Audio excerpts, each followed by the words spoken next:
Welcome. Thank you for joining us today. I'm Sister Emily Tukolsky, a grassroots mobilization coordinator at Network. We are only a quarter of the way through the 117th Congress, and already we are seeing members of Congress choosing partisan politics over the common good. Right now, our systems and structures are contributing to racial and economic inequality and keeping people from voting. 700 billionaires, 700 people hold 4 times more wealth than the 165 million people in the bottom 50%. 18 states have enacted laws this year making it harder to vote, and the racial wealth gap keeps expanding. In our lobbying for policies that begin to dismantle systemic racism, make our economy more just, and transform our democracy, it can be frustrating to encounter obstructionism continuously, or, in too many cases, a literal filibuster. The 4 speakers you're about to hear from have found tangible ways to answer the call to be multi-issue Catholic justice seekers. I'm excited to tell you a little bit about them and for them to share their insights with all of us. Network's Executive Director, Mary Novak, is an associate of the Congregation of St. Joseph, who has worked extensively at the intersection of spirituality, psychology, and justice. Mary has a law degree from Santa Clara University and an MA in Pastoral Studies from Washington Theological Union. In addition to her work as a lawyer, she was the founding board chair of the Catholic Mobilizing Network. Prior to leading Network, she was the associate director for Ignatian Formation, Catholic chaplain, and adjunct professor of law at Georgetown University Law Center. Welcome, Mary. It's good to be here. Thank you, Emily.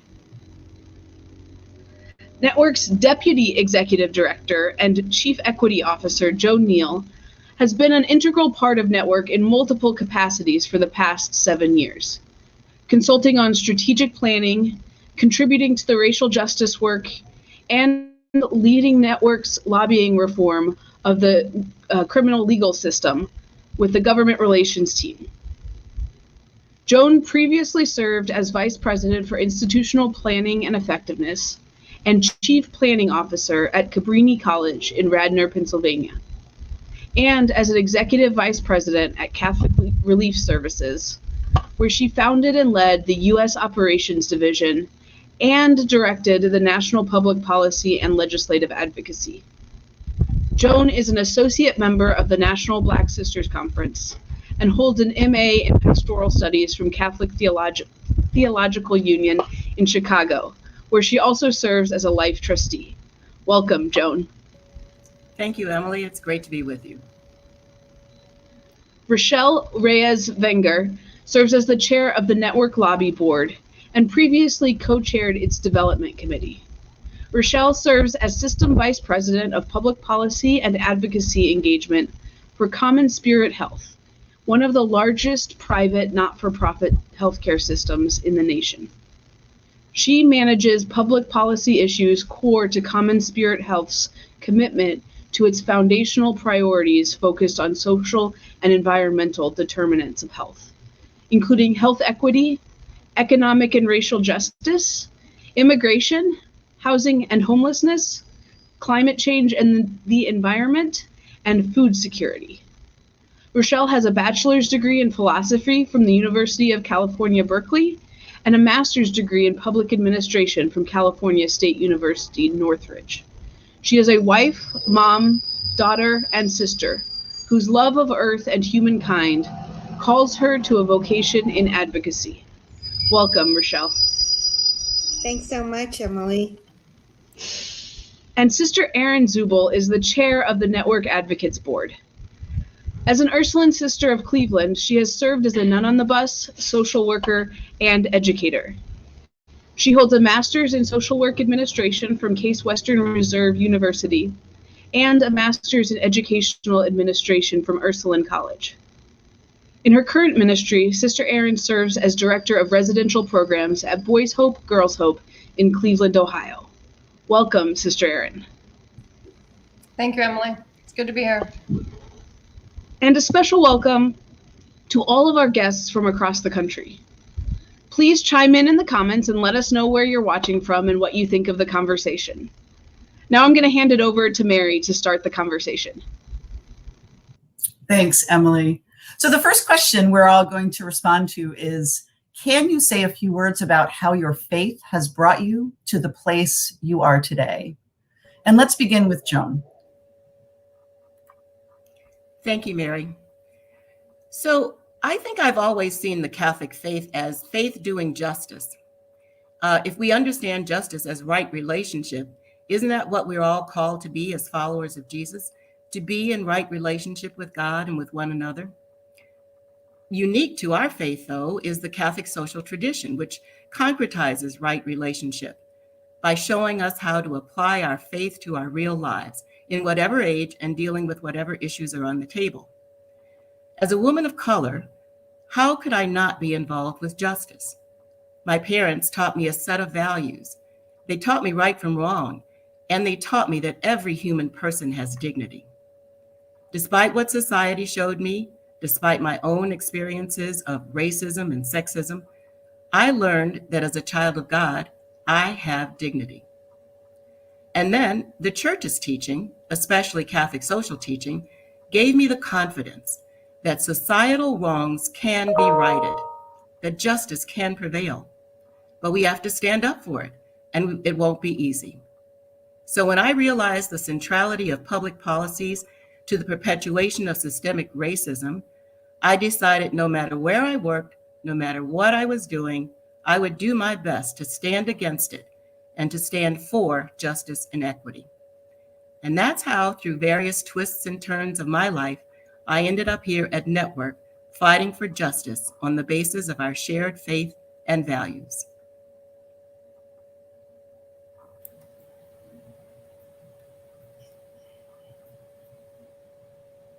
Well, Mary, thank you for that question. And Joan, thank you for that sharing. Good afternoon to everyone. When I think about that question, I can't help but think of myself at the age of 5, being an immigrant to this country from the Philippines. And I remember how strongly the Catholic Church played a role in my life. From the start, the church always meant family, literally. My maternal uncle was a priest. The playground was church grounds. Our lives revolved faithfully around Catholic rituals and practices. And when we came to the United States, again, the church was there, ever present in our lives. That made us feel a sense of community in what was then foreign land here. My family was active in the parish. I went to Catholic schools, and then life happened, as only it can when you're adulting. And really, I think that's when faith kicked in next level for me. I remember wanting to be a nun as a senior in high school, and Father Joe, now Bishop Joseph Brennan, affirming my love for God while also encouraging me to go to college. I got in through early admissions at Cal Berkeley, and I think I was really scared to leave the comforts of home. I recall him saying that God is with me and will always be with me, and to take my time to discern for what it is I'm being called to do. Well, life certainly happened, and as I fast forward to reflect on faith and where I am today, it's this belief that God is with me, knowing that faith evolves into vivid expressions of God revealing itself in so many different ways, especially in the darkest and most trying of times, in me and in community with others. And so if you ask me as a senior in high school if I'd ever one day become what I do now for Common Spirit Health, or to co-chair the network board, or to be the mom to 2 amazing children and know love and commitment in the ways that I feel whole and alive, I couldn't have imagined on my own that any of this could happen. I believe that it's in the knowing that God's love is so immense and always expanding and ever present, that faith is really just not believing, but acting in ways that bring the revelation of love in the world. And that's what brings me here today with all of you. Thank you, Rachelle. like Joan and Rachelle, and I'm sure Mary, I was introduced to the faith by my parents and then continued in my Catholic education and was witnessed to by incredible women religious who formed and shaped me throughout my early years. And then today, as a woman of faith and a member of the Ursuline Sisters of Cleveland, I get to stand shoulder to shoulder with incredible women who have paved the way ahead in the work of social justice and education, social service, hospitals, healthcare. And so for me, all of those men and women, both lay and religious, have paved the way for me and for all of us to continue that important work and make sure that we are being strong voices in the world for systems that promote common good and the health, well-being, and ultimately the peace and justice of all people. And so my faith continues to drive that mission every day. Thank you, Erin. For me, my faith began to grow exponentially when I returned to the church after being away for 15 years. I left at that time that so many people do in my late teens, when my childhood faith formation did not answer the adult questions that were starting to show up in my life. And I returned by way of an invitation from my next door neighbor after I moved to a new town. He was very insistent that I come to church with him. And I have to say I was a bit suspect because he was gay and I was sure that he would not be well received there. And he said, no, you have to come. And I came with him to this terrific Catholic church. And there I found a home in a post-Vatican II community where I learned my faith as an adult in a community that practiced prayer, service, and justice together, and that studied. This community rigorously studied church history and church documents and encyclicals. And there I found a community and a tradition that engaged my mind, my heart, and my spirit, something I had not found in my seeking through other traditions. Also, I learned that the Catholic Church was the largest social justice machine in the world, something I learned later was quite the envy of many other faith traditions. And all of this led me to leave my for-profit practice of law, and it opened up a whole new life for me that ultimately led to Network. Joan. Thank you, Mary. So, Rachelle, the second question is, what would you say to those who elevate a single issue over the range of issues that Catholic social teaching encompasses? Thanks, Joan. You know, I've been thinking about this question, and I want to start from this place. I know that we are God's children, and how beautiful we are in our diversity and in the way we come into God's love and mercy and joy in this life.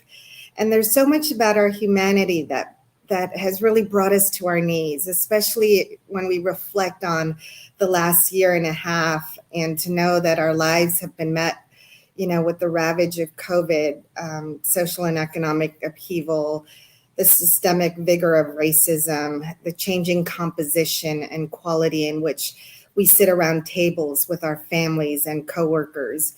We're dealing with a lot, and we are a lot. We are not a single issue. We are God's children, and we're called to love. This I know. Love to me is about showing up for and standing up in all the ways that we need to lift up healing and life in a world that requires us to be in the fullness of that love. And as someone from healthcare, I know that we have so much to do to bring healthcare coverage to all and to deliver healthcare in a way that addresses health disparities and that improves health outcomes, especially for communities of color and other vulnerable populations. How can we be staunch lifers without also doing all that we can to truly see women, to give women the chance to live in her body and to care for it, to know that she is not alone, even when systems and policies do not include her and support her. And so I think about, you know, where is God in women today and the multifacets of sister spirit that dwells among us? So what more could I say? Nothing I can say that hasn't already been exemplified in action by Jesus, how he loved the poor, the vulnerable, and marginalized. That's what we're called to do, to love wholly, WHOLLY, as Christ loves us wholeheartedly. And this interconnectedness of life, what feels like a loaded camel, challenges to see through the needle of an eye and to let go, to pass through for the common good. When I think about single issues over multi-issue, for me, it is about the big picture. And for a lot of the work that I have done in social service and education, these issues intersect. And so it is critically imperative that we are working to look at the big picture and how work impacts us access to healthcare, and how good healthcare allows us to go to work, and just wage, and all of the social justice issues that Network works on and advocates for, and works on policy about and with the people who it's directly impacting their lives. This is why we must be a multi-issue voter. This is why we must be educated on multiple issues, because when we look at one, we have to look at all of them and how they intersect. And that is how we can get families to wholeness and to the next place and to success. And we have to work in all of it in tandem as we really look at the big picture for the common good. And when we do look at big systemic change, it's all of them, not just one. And we need the power and energy to continue in that direction for the common good of all. Thank you, Erin. I have to say, the idea of elevating a single issue makes me very sad, because it does not represent the very rich Catholic tradition that drew me back to Catholicism, especially the Catholic social teaching that draws from centuries of development.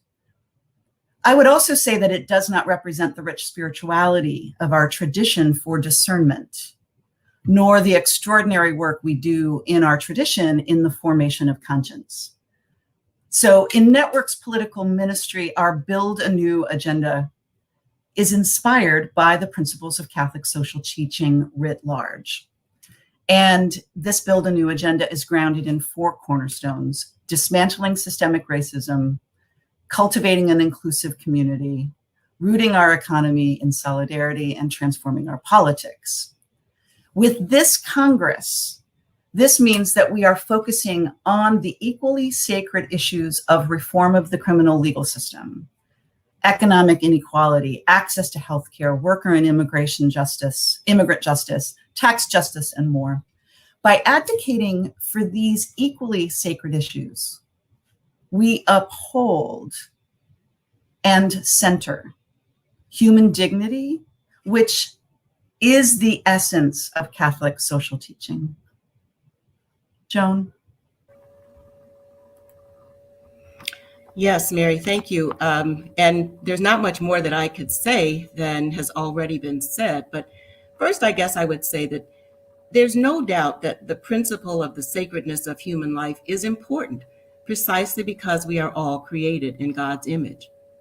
The dignity of every human person is the grounding of not only our faith, but the basis of Catholic social teaching. We are called as Catholics to be concerned with the flourishing of human life at all stages, and with every issue that impacts the quality of life for everyone.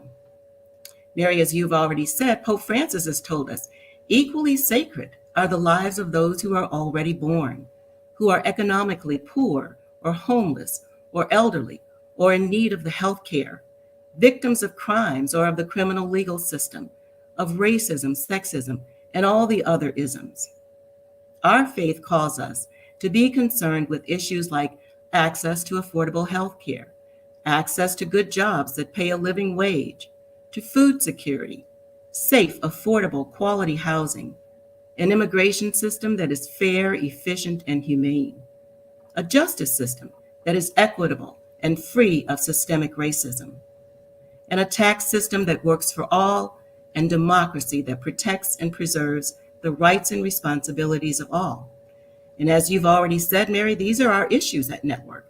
These are the issues that are in our Build a New agenda as we seek to dismantle systemic racism, cultivate inclusive community, root our economy in solidarity, and transform our politics. Thank you, Joan.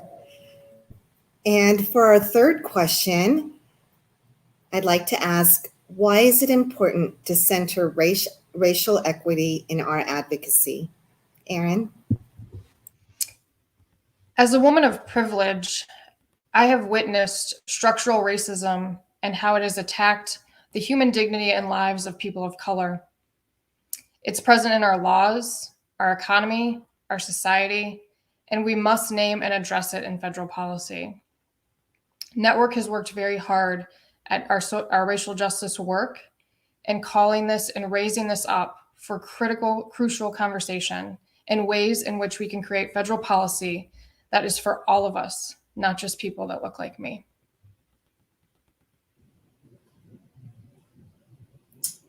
So because the US was founded on stolen land and stolen labor, all of our systems and structures are imbued with the virulent residue and the protracted and pervasive influence of the genocide and slavery that is our founding.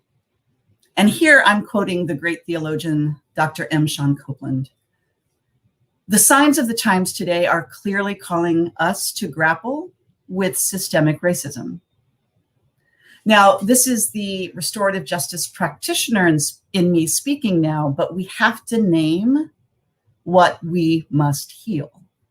And the first step is very hard because you cannot heal unless you actually name what you need to heal from.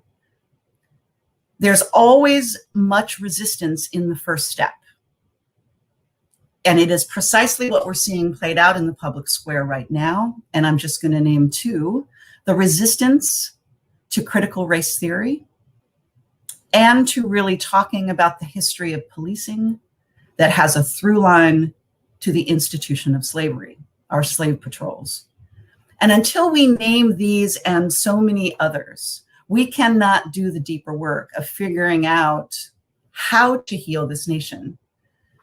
And it was in these kinds of conversations where we at Network have named how systemic racism is being played out in our politics today.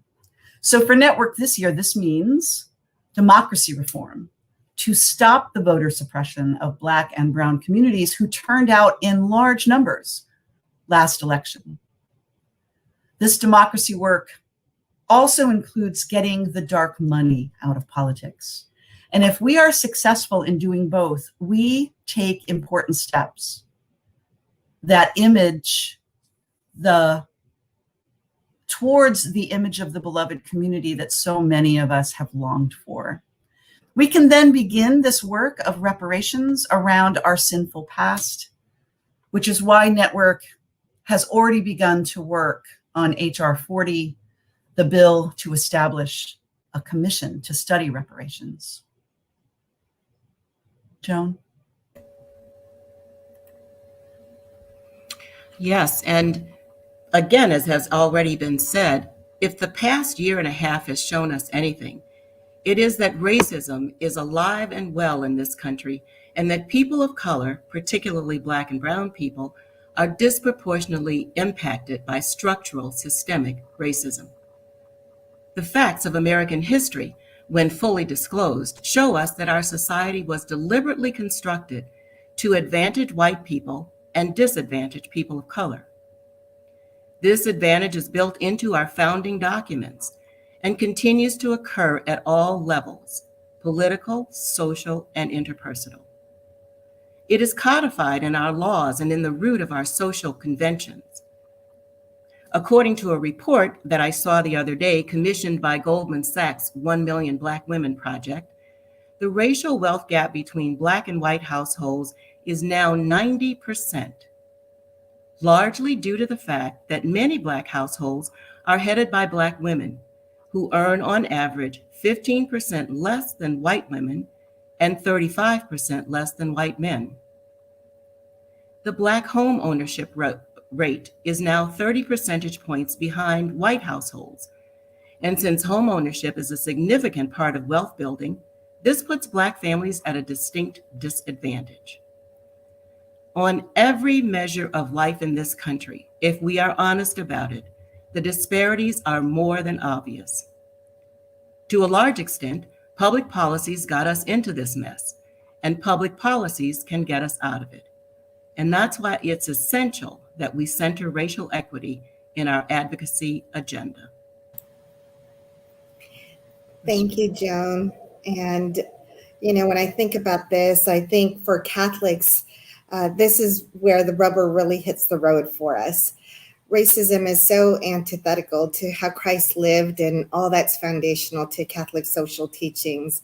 As I see it, we can use our voice, we can advocate on any and all policy issues through a racial equity lens, whether we're debating and looking to pass an infrastructure bill or a reconciliation package, or address climate change, or pass some omnibus legislation, or provisions that will improve maternal health outcomes for Black moms and all moms at high risk.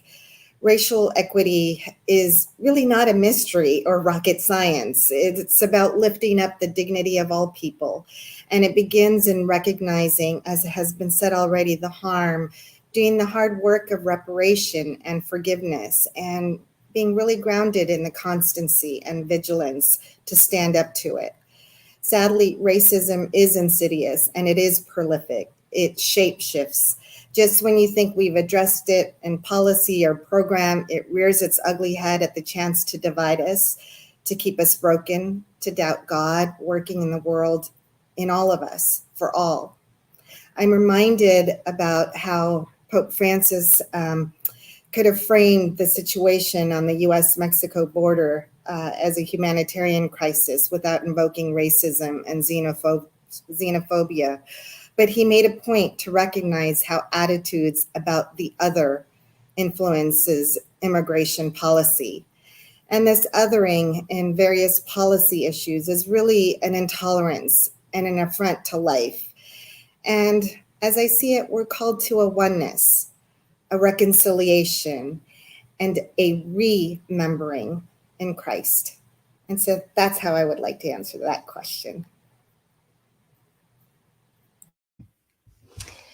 And so our next question is, in this time of uncertainty about what or who to trust, how do you discern what is trustworthy information?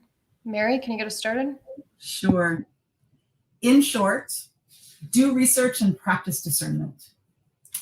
First, you got to check out your sources and follow them back to where they were generated from. This takes time. And if it sounds simple, if the answer sounds simple, be suspicious. Our world is very complex. And in our soundbite social media world, reductionism oftentimes does not serve us very well. Many things are simple, but only on the other side of complexity, only after we've entered into the deep analysis. So here is where it's important that we discern valid versus invalid sources. And that is increasingly difficult, but it can be done if you are willing to put in the time and research. And then differentiate the facts from the conclusions that pundits draw, drill down into the facts. I think it's really important in the midst of this discernment process to listen to the lived reality of people, what Pope Francis calls the culture of encounter, and make this primary, this listening to the reality of people, make that primary over the competing ideologies and frames that we hear in the media. I love, I love the magisterium of the people, especially those who have been pushed to the margins of our systems and structures. I would end by saying I personally need a community to discern with me, to help me sort through what I find, and to sit with the discomfort and the complexity that I may experience. And to use the language of our faith, as I sort through my consolations and desolations, I need a community so that I can sit with complexity and discomfort which is very critical for us today. So in short, use the tools of our rich tradition and spend the time to do that. Joan? Yes, this is an excellent question. In light of the proliferation of disinformation and exaggeration and downright lies that have been disseminated and perpetuated by politicians, by public figures, social media, some people with a medical background, sometimes even our own friends and relatives, I think we all have to seek out a variety of sources for our information. We can't just rely on one media or any media, or Facebook or Twitter, or sadly our politicians or church leaders or so-called experts. We have to seek out multiple sources of information, Mary, as you just said, and use our God-given common sense, interpreted through a well-formed conscience, our own lived experience, and what we Catholics would call our prudential judgment, to decide if we are hearing, seeing, reading, or being taught, what we are hearing, seeing, or being taught has a ring of truth to it. And then we must bump that up against our own set of values, against societal norms and reflections, and parts of our spiritual world before deciding who and what to trust, who and what to believe. Sometimes such a process challenges us to go beyond our comfort zone. But at the end of the day, for society to flourish, we have to trust in something, in someone, and for people of faith, in our God. Rachelle? Thank you, Joan. First I want to say that trustworthy information is sometimes elitist information and privileged information. What is happening in the world today and the things that are showing up for it is all information to me. Even the hard to hear and see untruths and distortions, that's information. I think the question is what we'll do with that information. In times of crisis, the pandemic and climate change are such clear signs we are in crisis. I'm stripped of pretense, excess, even frivolity. I get really focused and the basics become very apparent. I think a bit of my immigrant background prepared me in this way. Instincts, survival, perseverance, and yes, the quest for truth. God revealing itself in many ways. While not all is perfect in the way our country has collected data and rolled out information and reached out to communities to get vaccinated, let's ask ourselves, what are the basics? According to the World Health Organization, there are over 207 million confirmed cases, 36.5 million are here in the US. Over 4.3 million deaths have happened, 616,000 here in the United States. Currently, we're experiencing increases in COVID cases and hospitalizations higher than that since February. Getting the vaccine will help from getting sick, ending up in the hospital, or dying. Vaccine side effects are common, but that's a sign that your immune system is building protection. Serious side effects can happen and are very rare. Every step that is required to make sure a vaccine is safe and effective has been followed, and studies continue by scientists of side effects that are ongoing. With only about 50% of those in the US vaccinated, more must be done to ensure that those who can get vaccinated get vaccinated. This is our best way to protect people from COVID and from variants proliferating. Those who are spreading misinformation and those believing in misinformation and in all the ways we are still not reaching people, all this is information. And this tells us we cannot rest. We cannot lose hope and that sense of focus that our humanity is really worth saving and that people, all people, are worth protecting. And that is what it means to me to have information and what to do with it. Thank you, Rachelle. Everyone has touched upon how we get to discern trustworthy information. What I would like to touch upon in this conversation is to not be overwhelmed by it, and to want to read it, and to want to engage in it.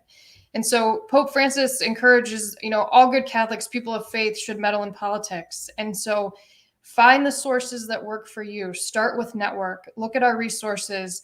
Look at a few issues at a time. Try not to be overwhelmed by the activities and news and events of every single day, morning, noon, and night, and really focus on just a few that you can really educate yourself on and learn and have conversation, as Mary said, with a small group of people to talk about, listen, have good, deep dialogue and conversation about the issues and the news and the events of the day. Reflect on the people and the lives and the stories who are being impacted by that which is going on in our world. Look at how the incredible news today of our Afghan brothers and sisters and how that impacts life after life after life. And so where can we use our resources and education to really look and discern the best way forward for people here in the United States and abroad? And when we are informed about the work of the day and what needs to happen so that all can have a just and safe and peaceful way of living, that is what propels us to the next space. And so please do not get overwhelmed. Continue to engage, continue to have conversation, continue to discern the best way forward, and share with your family and friends, even when it's hard and you disagree. That is where dialogue comes into play. We learn from each other every day.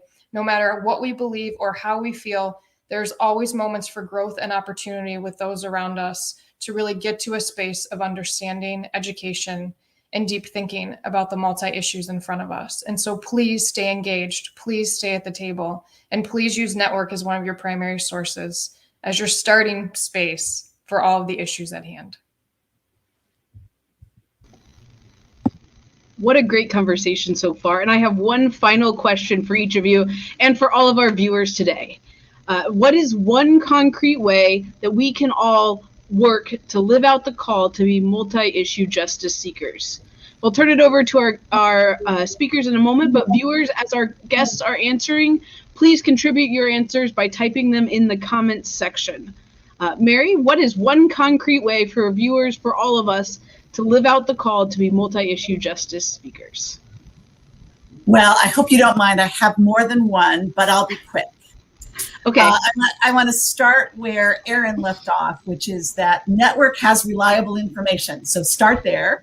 Our materials, our blogs, our action alerts, our articles, we draw from important and reliable sources. Go out to your community and learn from those who are most excluded, as I've talked about before. And if you cannot safely do it in these COVID times, find ways to read those voices or hear them somehow. Just discern personally. I actually use the Examine daily in my prayer practice. And there are issue-specific examines that have been created by wonderful organizations like the Ignatian Solidarity Network and other Jesuit sources. And again, discern in community. And here I want to raise up, Network has state teams who can help you in this kind of discernment. So if there is one in your state, engage them. Engage your local representative in your local districts, in town halls and lobby visits. And once you have educated yourself, go and engage others the way Erin talked about, starting with your family to help build the momentum we need to take full advantage of this moment in a time that has so much possibility. Thanks, Mary. Some great answers. Joan? Thanks, Emily. You know, it's hard to follow the executive director because she's given such a great commercial for Network. So I'll try not to repeat, but, you know, everything that Mary said. And then also think about joining a group, maybe a book club, and discuss the issues and then reflect on your own, whether in spiritual reflection or just thinking through the issue and what you have learned about it. And try to proof test it with your own lived experience and or that of others, especially of other groups that are not your own. And then I'll finally say that if you are really motivated to change public policies, run for office. As we see every day on Capitol Hill or even locally, if you make the policies, you set the country's agenda. Emily? Wonderful, Joan. Thanks so much. Rachelle? So if you haven't noticed yet, I really love the teachings of Pope Francis. And so I'll start by saying I find a lot of inspiration in his encyclicals, particularly Laudato Si and Fratelli Tutti. So if you guys haven't, opened those up, or if you have already, you can always find some really good nuggets in there. Find time to read them and open up yourself to be inspired in prayer and action. And above all, see yourself called in this fullness of life in communion with others and earth. Get the facts, learn from others and trusted sources, make discernments about what we are being called to do at this moment in time. And, that may require some courage and forgiveness and a deeper sense of faith. And finally, take time to really act and move this nation forward. How we can continue to lift up humanity, especially our sisters and brothers who are most vulnerable, and how we'll care for our common home. And finally, I'd probably say, connect your passions. Connect to your passions. Bring your heart, your head, your hands and feet and breath in alignment. I find that's when the Spirit really comes into play and shows us some really marvelous things. And of course, Network is here for you. And I just can't wait for more opportunities such as this to engage with you and to be in community with one another, to learn and be in love. Thanks, Rachelle. I love the description of bringing your whole self into the work. And Erin? And when you're bringing your whole self into the work, you can bring your family and friends and encourage them to be Network members. And you could gift these at Christmas or birthdays and sign others up to be a part of the movement and to be grounded in the work that we do at Network and to have good resources, but also a community that you can rely on that does the work together. And so everything that everyone has said has been fabulous, but please join us in Network as a community as we move ahead for the future. Yes, I love it. Bring others into the work. Such wonderful answers. Thank you all. Viewers, continue to put your answers in the comments. I think voting is a key area for work, says Pam. Joining a local League of Women Voters, helping advocate, helping bring others along in voting. So important. Thank you, Pam, for that comment. Run for office is another comment in the affirming you all in the chat. So great answers from you all. Great answers from our viewers. So thank you all so much. And I hope you all of our viewers will take just a moment to choose one action that you can do this week and then go and do it. Thanks so much to each of our presenters for sharing your wisdom and insight with us, and thanks to you, our viewers, for joining us. We call on you to continue the mission of being multi-issue Catholic justice seekers in our world today. I have 2 specific opportunities to highlight for you today. First, we have 3 more sessions of the Tax Justice for All, unveiling the racial inequity of the U.S. tax code, coming up. We hope you'll join us for one of these sessions to take a closer look at why the racial wealth gap in our nation keeps growing and how we can change our policies to solve the massive wealth inequality in our nation. For more information or to sign up, visit networklobby.org/taxjusticeforall. And we also want to invite you to attend Faithful Democracy, a moral prelude to marching, a virtual interfaith event on Sunday, August 22nd at 3 p.m. Eastern, just before the March On for Voting Rights activities begin across the country. Register for that one at networklobby.org/March 2021. And we'll see you all again soon. Thanks so much for being here.